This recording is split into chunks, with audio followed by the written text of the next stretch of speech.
English চ্যাম্পিয়নশিপে পচা শামুকে পা কাটল শেফিল্ড ইউনাইটেডের। পয়েন্ট তালিকার 18 নম্বরে থাকা অক্সফোর্ড ইউনাইটেডের বিপক্ষে হেরে শীর্ষস্থান হারালো ক্লাবটি, যার কারণে এগিয়ে থাকার সুযোগ হারিয়ে উল্টো এখন শীর্ষ দুই দলের থাকার প্রতিযোগিতা জমিয়ে ফেলল হামজা চৌধুরীর দল। শনিবার রাত 8টায় দুর্বল শক্তির দল অক্সফোর্ড ইউনাইটেডের বিপক্ষে খেলতে নামে শেফিল্ড ইউনাইটেড। ম্যাচ জিতলে সুযোগ ছিল পয়েন্ট টেবিলের শীর্ষস্থান ধরে রাখার, কিন্তু সেটা করতে ব্যর্থ হামজার দল। উল্টো 1 গোলে হেরে পয়েন্ট টেবিলের দ্বিতীয় স্থানে নেমে গেছে তারা, আর এতে করে পয়েন্ট টেবিলের শীর্ষে উঠে গেছে বার্নলি। ইংলিশ চ্যাম্পিয়নশিপে 39তম রাউন্ড শেষে শীর্ষেই ছিল হামজা চৌধুরীর দল শেফিল্ড ইউনাইটেড। একই দিনে বার্নলি 2-1 গোলে হারায় কভেন্ট্রিকে। বার্নলির জয় এবং শেফিল্ডের হারে পয়েন্ট টেবিলের শীর্ষস্থানে এলো পরিবর্তন। 40 ম্যাচ শেষে 84 পয়েন্টে শীর্ষে বার্নলি, 83 পয়েন্টে 2-এ শেফিল্ড।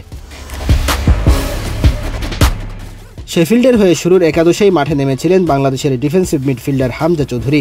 মাঠে ছিলেন 58 মিনিট। তার দেওয়া 31 পাসের 28টি ছিল সঠিক। 3বার বল ক্লিয়ার করেন, প্রতিপক্ষের সঙ্গে 2টি ট্যাকেলের একটিতে সফল হন। নিজেদের মাঠে 38 মিনিটে সিরিকি দেম্বেলের গোলে এগিয়ে যায় অক্সফোর্ড ইউনাইটেড। শেষ পর্যন্ত ব্যবধান ধরে রাখে তারা। ইংল্যান্ডের দ্বিতীয় বিভাগ লিগ অর্থাৎ ইংলিশ চ্যাম্পিয়নশিপে মৌসুমে প্রতি দল খেলে 46টি করে ম্যাচ। পয়েন্ট টেবিলের শীর্ষ 2 দল সরাসরি ইংলিশ প্রিমিয়ার লিগে খেলার সুযোগ পায়। 2 থেকে 6 নম্বরে থাকা দল প্লে অফ খেলে, সেখান থেকে আরেকটি দল ওঠে প্রিমিয়ার লিগে। লিগের এখনও 6 রাউন্ড বাকি, তবে শীর্ষ 3-এ থাকা দলগুলোর পয়েন্ট যথাক্রমে 82, 83 এবং 84। গোল ব্যবধানে শেফিল্ড ইউনাইটেড অন্য 2 দলের থেকে বেশ পিছিয়ে, যার কারণে শীর্ষ 2-এ হামজা চৌধুরীদের থাকতে হলে পয়েন্ট ব্যবধানে এগিয়ে থাকা ছাড়া আর কোনো বিকল্প নেই। যার কারণে লিগের শেষ মুহূর্তে এসে জমে উঠেছে প্রিমিয়ার লিগে যাওয়ার লড়াই।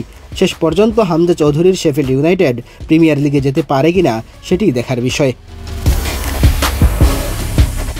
মেহেদী হাসান তালহা, বাংলাদেশ প্রতিদিন।